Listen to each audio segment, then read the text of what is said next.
दोस्तों, क्या आप जानते हो कि अगर फाइनेंशियल ईयर क्लोजिंग गलत हो जाए तो पूरा बिजनेस लॉस में दिख सकता है, इवन अगर प्रॉफिट हो। और सबसे बड़ी बात, 90% बिगनर्स क्लोजिंग प्रोसेस में ये कॉमन मिस्टेक्स करते हैं। इस वीडियो में मैं आपको स्टेप बाय स्टेप वो कंप्लीट प्रोसेस बताऊंगी जो एक प्रोफेशनल अकाउंटेंट फॉलो करता है, from transaction verification to final accounts. And our first step is transaction verification. दोस्तों, क्या आपको पता है कि अकाउंटिंग में सबसे ज़्यादा मिस्टेक्स कहाँ होती हैं? एंट्रीज करते वक्त। और अगर स्टार्टिंग में ही गलती हो जाए तो पूरा फाइनेंशियल ईयर का डेटा गलत हो सकता है। इसलिए आज हम समझेंगे फाइनेंशियल ईयर क्लोजिंग का सबसे पहला और important step, transaction verification. Simple language में समझे तो ट्रांजैक्शन वेरिफिकेशन का मतलब होता है सारे फाइनेंशियल ट्रांजैक्शन को चेक करना, वेरीफाई करना कि सब कुछ सही रिकॉर्ड हुआ है या नहीं। जानी जो भी बिजनेस में हुआ, सेल हुई, परचेज हुई, एक्सपेंसेस डले, any kind of income, cash transaction, bank transaction, all record will be checked for the verification. अब सवाल है, हम क्या क्या वेरीफाई करेंगे? सबसे पहले हम चेक करेंगे सेल्स ट्रांजैक्शन। क्या सारी सेल्स बिल सही तरीके से एंटर हुई हैं? कोई कैश सेल मिस तो नहीं हुई? नेक्स्ट हम चेक करेंगे परचेज ट्रांजैक्शन। सारे परचेज इनवॉइसेस रिकॉर्ड हुए हैं या नहीं?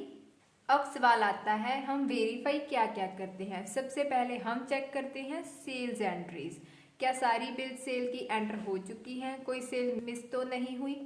परचेज ट्रांजैक्शन, सारी परचेज इनवॉइसेस रिकॉर्ड हो चुके हैं, उनका जीएसटी, उनका एक्सपेंसेस सही हेड में चला है या फिर किसी गलत हेड में तो नहीं चला गया?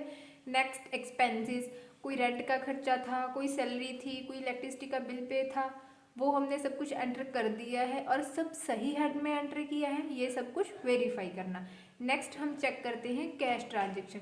किसी से कैश रिसीव हुआ है, किसी को कैश दिया है, वो हमने बुक्स में प्रॉपरली एंटर कर लिया है, उसका प्रॉपरली रिकॉर्ड हुआ है या नहीं। बैंक ट्रांजैक्शन, बैंक से रिलेटेड एंट्रीज मैच हो रही हैं, मतलब हमारा बैंक और पोर्टल का बैंक मैच कर रहा है, कहीं बैलेंस मिसमैच तो नहीं है। मतलब बिजनेस में जो भी पैसा मूव हुआ सबका रिकॉर्ड चेक करना और वेरीफाई करना कि सब कुछ करेक्शन से सही एंटर हुआ है।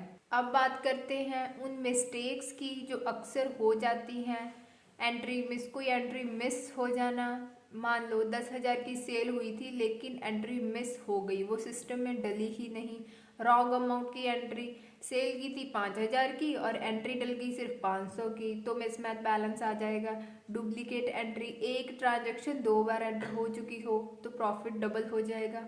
रॉन्ग अकाउंट में एंट्री, हमने परचेज की थी लेकिन उसको एक्सपेंस में डाल दिया। एंड द डेट मिस्टेक, हमने पैसे दिए तो 5 तारीख में थे लेकिन उसको डाल दिया 10 तारीख में, तब भी हमारी ट्रांजैक्शंस मिसमैच हो सकती हैं। ये छोटी छोटी गलती हैं लेकिन याद रहे ईयर एंड पर बड़ा प्रॉब्लम बन सकती है। चलिए एक सिंपल एग्जांपल से मैं आपको समझाती हूँ। मान लो एक शॉप है, उसने 20,000 की सेल की। अब 3 सिचुएशंस हो सकते हैं। हो सकता है कि इस 20,000 की एंट्री ही ना डली हो।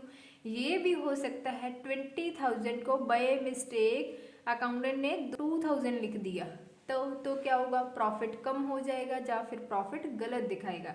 नेक्स्ट, डुप्लीकेट एंट्री, 20,000 की एक तो ये एंट्री डाल दी, एक कोई और एंट्री डाल दी, सेम ट्रांजेक्शन एक बार हुई लेकिन सिस्टम में एंट्री 2 बार हो गई, तो प्रॉफिट बढ़ जाएगा।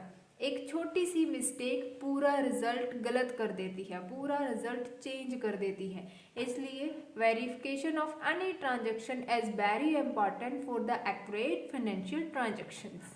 ट्रांजैक्शन वेरिफिकेशन का मेन पर्पस होता है एरर्स को फाइंड करना, एक्यूरेट अकाउंट्स बनाना, करेक्ट प्रॉफिट कैलकुलेट करना, फ्यूचर्स प्रॉब्लम्स को अवॉइड करना। अगर ये स्टेप स्किप कर दिया तो ट्रायल बैलेंस मिसमैच हो सकता है, फाइनल अकाउंट्स गलत बन सकते हैं। इसलिए ये स्टेप फाउंडेशन जैसा है। तो दोस्तों, ट्रांजैक्शन वेरिफिकेशन एक ऐसा स्टेप है जो पूरी अकाउंटिंग प्रोसेस को स्ट्रॉन्ग बनाता है। अगर यहाँ गलती नहीं होगी तो आगे का काम स्मूथ हो जाएगा। नेक्स्ट स्टेप में हम बात करेंगे बैंक रिकन्सिलिएशन की, जो और भी ज़्यादा इंटरेस्टिंग है। दोस्तों, क्या आपने कभी नोटिस किया है कि बैंक बैलेंस और कैश बुक बैलेंस सेम नहीं होते? आपकी बुक्स कुछ और दिखाती हैं और बैंक स्टेटमेंट कुछ और ही दिखा रही है। आखिर ऐसा होता क्यों है? आज हम समझेंगे फाइनेंशियल ईयर क्लोजिंग का एक important step as called bank reconciliation. Bank reconciliation का मतलब होता है बैंक स्टेटमेंट और कंपनी की कैश बुक के बैंक बैलेंस को मैच करना। जो बैलेंस हमारी बैंक दिखा रही है और जो बैलेंस हमारी बुक्स में दिख रहा है, क्या वो सेम है या नहीं, यही चेक करना, इसी को बोलते हैं बैंक रिकन्सिलिएशन। सबसे पहले समझते हैं difference between cash book and bank statement. Cash book business maintain करता है, इसमें बैंक के सारे ट्रांजैक्शंस लिखे होते हैं। एंड बैंक स्टेटमेंट ये बैंक प्रोवाइड करता है, इसमें एक्चुअल बैंक ट्रांजैक्शंस होते हैं। प्रॉब्लम तब होती है जब इन दोनों का बैलेंस मैच नहीं करता। अब डिफरेंस आता क्यों है? डिफरेंस आने के रीजंस डिस्कस करें तो first is check issued but not presented. आपने किसी को चेक दिया था, आपने कैश बुक में तो एंट्री कर ली, लेकिन पर्सन ने अभी या तो चेक बैंक में नहीं लगाया, या फिर चेक उसने लगा दिया, वो अभी क्लियर नहीं हुआ। बैंक में से वो एंट्री डेबिट नहीं हुई, लेकिन आपकी कैश बुक में से हो गई, right. And the second is check deposited but not clear. आपने चेक बैंक में डिपॉजिट किया था, आपने कैश बुक में तो एंट्री कर ली, लेकिन एंट्री अभी बैंक से क्लियर नहीं हुई, बैंक में तो अभी आई नहीं। दैट्स बाय बैलेंसेस और मिसमैच। अब ये भी हो सकता है कि बैंक चार्जेस काट लिए। अगर बैंक ने बैंक चार्जेस काट लिए, आपको पता ही नहीं चला, तो भी बैलेंस मिसमैच हो जाएगा। किसी ने डायरेक्ट आपके बैंक में पैसे डाल दिए, आपने कैश बुक में अभी एंट्री नहीं की, तब भी बैलेंस मिसमैच हो जाएगा। इंटरेस्ट बाय बैंक, बैंक ने इंटरेस्ट ऐड किया या डिडक्ट किया, आपकी बुक्स में एंट्री तो नहीं हुई ना अभी, तो भी बैलेंस मिसमैच हो जाएगा। मतलब टाइमिंग और इंफॉर्मेशन गैप की वजह से डिफरेंस आता है, और इसी डिफरेंस को क्लियर करने के लिए हम बैंक रिकंसाइल करते हैं। अगर हम एक प्रैक्टिकल एग्जांपल से समझें, कैश बुक बैलेंस दिखा रहा है 50,000, लेकिन बैंक स्टेटमेंट बैलेंस दिखा रही है 48,500। अब डिफरेंस है 1500 का। ये डिफरेंस किस वजह से हो सकता है? 1000 का आपने चेक इशू किया था, लेकिन वो क्लियर नहीं हुआ, और 500 के बैंक चार्जेस कट गए। अब जब आप ये एडजस्ट करोगे तब दोनों बैलेंसेस मैच हो जाएंगे। अब हम बनाते हैं bank reconciliation statement called as BRS। What is BRS? ये एक स्टेटमेंट होती है जिसमें स्टार्टिंग बैलेंस लेते हैं, फिर डिफरेंसेस ऐड करते हैं या सब्सट्रैक्ट करते हैं।